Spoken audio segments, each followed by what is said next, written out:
Thank you, Mr. President. We meet this week at a critical time.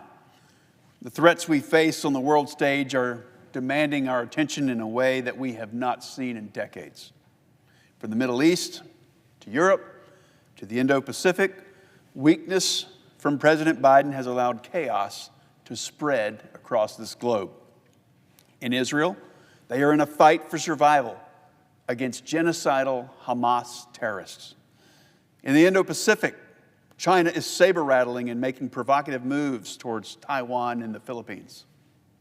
In Ukraine, Russia continues its brutal war of aggression by committing war crimes against innocent civilians. But right here at home, we're facing a crisis of our own. Most notably, the worst border crisis in American history. The truth is that the consequences of our border crisis affect our citizens the most. For example, in my home state of North Carolina, we've seen a 22% increase in drug overdose deaths, the highest level ever recorded. This is primarily due to deadly fentanyl that was transported into our country through an open southern border on President Biden's watch.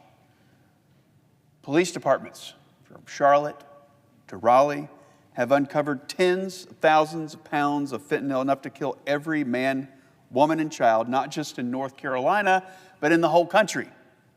And right now, we have an administration ignoring that crisis, and the only attempt the Senate made to address it, it fell far short of what's needed. So, as we again debate foreign aid and foreign spending, I will repeat what I've said throughout the process.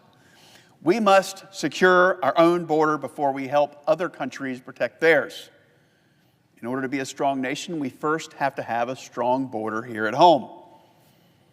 During one of my recent telephone town halls a few months ago, I asked a poll question to the thousands of people that had joined me that evening on the phone. I asked, if you could be assured that the southern border was secure, would you then support sending aid to allies and partners? Roughly 2/3 of the respondents said yes. You see, most people aren't opposed to helping our friends. They just think that we need to take care of our own country first.